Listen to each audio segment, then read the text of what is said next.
नमस्कार। आजको यस विशेष चर्चामा स्वागत छ।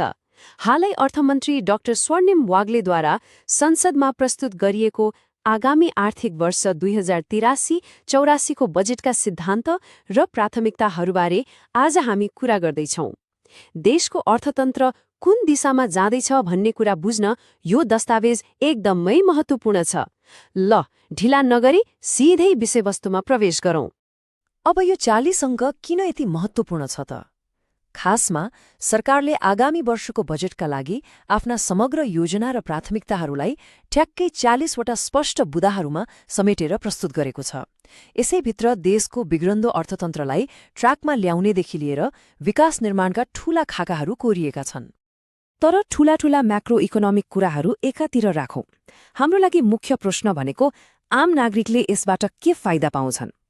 एउटा सामान्य परिवारको दैनिक जीवनमा, भान्सामा वा खल्तीमा यी 40 बुँदाले कसरी प्रभाव पार्छन् भनेर हामी आज केलाउँदैछौँ। यसलाई सजिलै बुझ्न हामी यी 40 बुँदालाई 5 वटा मुख्य विषयमा हेर्दैछौँ। बजेटका प्राथमिकता, सार्वजनिक सेवा, पूर्वाधार, शिक्षा र स्वास्थ्य, अनि हाम्रो अर्थतन्त्र र परिवार। ल, सबैभन्दा पहिले बजेटका मुख्य प्राथमिकताहरूबाटै सुरु गरौँ। सरकारले अर्थतन्त्रको पुनः संरचना गर्ने भनेको छ। सुन्दा अलिक प्राविधिक लाग्छ नि, तर कुरा एकदमै सरल छ। अहिले हामी जे पनि विदेशबाट किनेर चलाउँछौँ, होइन र? अब त्यसलाई परिवर्तन गरेर स्वदेशमै उत्पादन बढाउने र यही रोजगारी सृजना गर्ने लक्ष्य हो। यसले हाम्रो पैसा देशमै राख्न र युवाहरूलाई काम खोज्दै विदेशिनबाट रोक्न ठूलो मद्दत गर्नेछ। अब जाउँ दोस्रो विषयमा, सार्वजनिक सेवा र सुशासन। सरकारी काम भन्ने बित्तिकै लामा लाइन र कागजी झन्झटको चित्र आउँछ। अब यी सबैलाई एउटै नागरिक एपमा ल्याउने योजना छ। एक पटक विवरण दियो, सबै सेवामा काम लाग्यो भनेपछि हरेक पटक सरकारी अफिस जाँदा नागरिकताको फोटोकपी बोकेर धाउनु पर्ने दिन अब सकिँदैछन्। यसको सिधा फाइदा के त? अब एकल सेवा केन्द्रहरू हप्ताको 7 दिन खोल्नेछन्।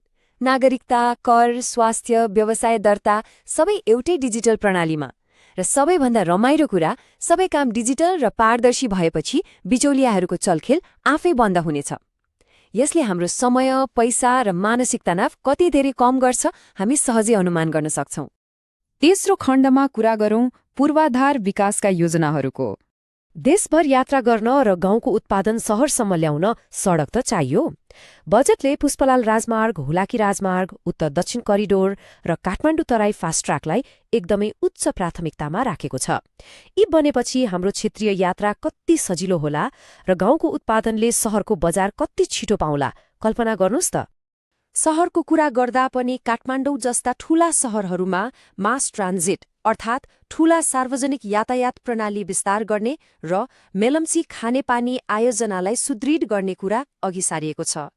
दिनहुँको ट्राफिक जाम र पानीको हाहाकारबाट आजित शहरवासी परिवारका लागि यी पूर्वाधारहरू साँच्चै नै अत्यावश्यक छन्। अब पालो चौथो र सायद सबैभन्दा महत्त्वपूर्ण विषयको, शिक्षा र स्वास्थ्यमा लगानी। हाम्रो परिवारको भविष्य त यसैमा जोडिएको छ नि। शिक्षातर्फ अबको पढाइलाई सिधै रोजगारीसँग जोड्ने र सरकारी तथा निजी विद्यालयको गुणस्तर एउटै मापदण्डमा ल्याउने प्रयास गरिँदैछ।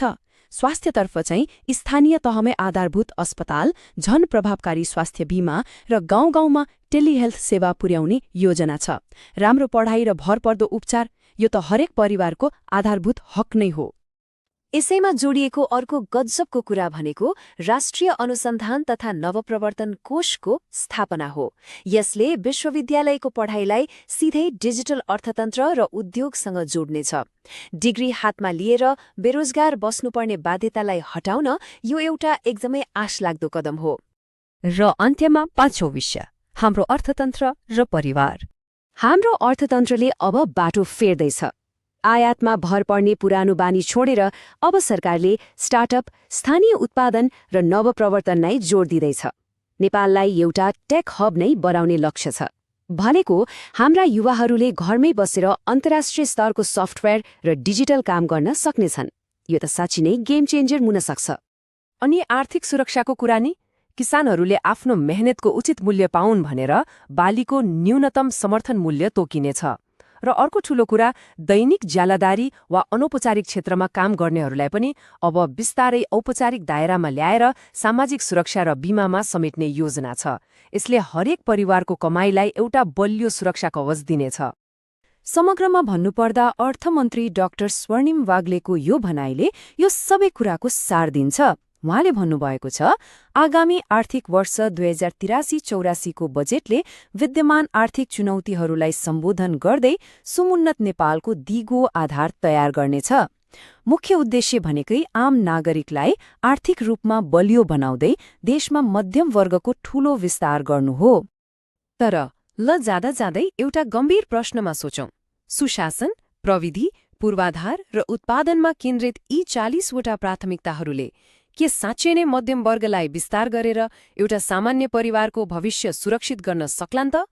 नीति र योजनाहरू त सुन्दा निकै राम्रा छन्, तर यसको असली परीक्षा त प्रभावकारी कार्यान्वयनमै हुनेछ। आजको यस चर्चामा हामीसँगै रहनुभएकोमा यहाँहरूलाई धेरै धेरै धन्यवाद।